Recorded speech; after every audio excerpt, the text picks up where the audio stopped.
अस्सलाम वालेकुम। आज की इस वीडियो लेक्चर में हम ये देखेंगे कि रिसर्च किससे कहते हैं। सबसे पहले हम रिसर्च की डेफिनेशन देखेंगे। According to OECD, any creative systematic activity undertaken in order to increase the stock of knowledge is called a research।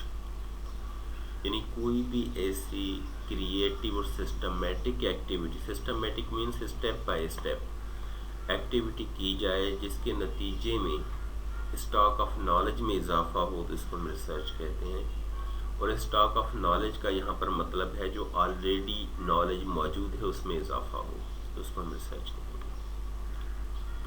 Second definition क्रेसवेल ने दी है, ये बहुत ही मारूफ और रिसर्चर हैं। A research is a step-by-step process to collect and analyze information to increase our understanding of a topic or issue।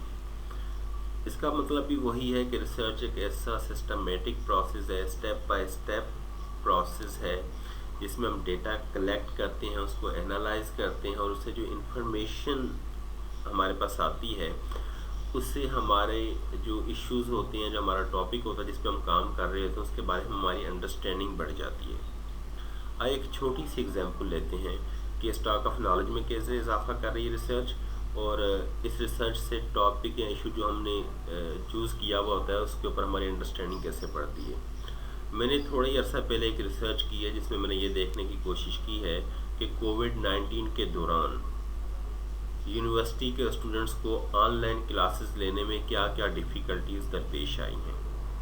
मैंने जब research की तो रिसर्च में ये सामने आई चीज़ें कि एक बच्चों को इंटरनेट का प्रॉब्लम रहा, एक लोड शेडिंग का प्रॉब्लम रहा, एक उनकी डिजिटल स्किल इतनी अच्छी नहीं थी कि वो कंप्यूटर और ऑनलाइन जो टेक्नोलॉजिकल रिसोर्सेज उनको सही से इस्तेमाल कर पाएँ, और दूसरा उनके पास फाइनेंशियल इश्यूज़ के प्रॉब्लम रहे जिसकी वजह से वो सही कंप्यूटर नहीं खरीद सकते थे, इंटरनेट के पैकेजेस नहीं खरीद सकते थे। और लास्ट जो प्रॉब्लम ये रहा कि घर में इस तरह का एनवायरनमेंट नहीं बन पाता था, क्योंकि वो ऑनलाइन क्लासेस घर से ले रहे थे, तो घर से इस तरह का एनवायरनमेंट नहीं बन पाता था कि जिसमें वो सही स्टडी कर पाए। तो ये प्रॉब्लम सारे रहे। अब मेरा इशू क्या था, मैं स्टूडेंट की डिफ़िकल्टीज़ को देखना चाह रहा था ऑनलाइन क्लासेस के हवाले से, तो मेरी अंडरस्टैंडिंग बढ़ी, मेरे इशू और मेरे टॉपिक के बारे में, इसलिए रिसर्च कहलाएगी।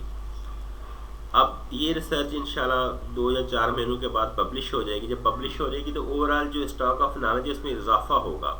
जब नॉलेज में भी इजाफा ये रिसर्च कर रहा है, ये वाला काम एक्टिविटी, तो ये भी रिसर्च कहलाएगी। ठीक है, तो ये जो एक्टिविटी मैंने एक सिस्टमेटिक और क्रिएटिव एक्टिविटी मैंने की, इससे 2 काम हो रहे हैं, स्टॉक ऑफ नॉलेज में इजाफा हो रहा है और प्लस मेरी अंडरस्टैंडिंग में इजाफा हुआ है।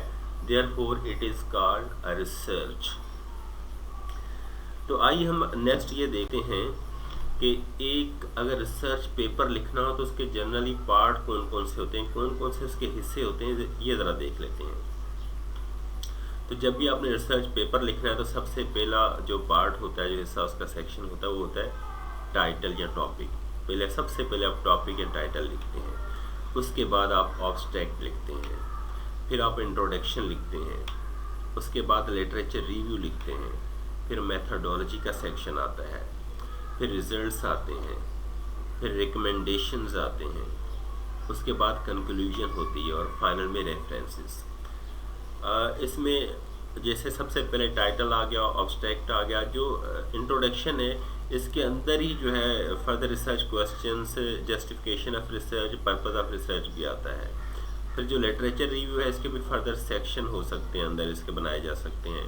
मेथडोलॉजी के ये हो नहीं सकते, यकीनन फर्दर पार्ट्स होते हैं, जैसा कि इसमें मेथड आएगा, फिर सैम्पलिंग टेक्निक्स आएगी जिससे आप सैम्पल अपना फार्मूलेट करते हैं, बनाते हैं, फिर डेटा कलेक्शन का टूल्स आएगा, फिर डेटा एनालिसिस का सेक्शन आएगा, तो ये इसके अंदर सेक्शंस आएंगे।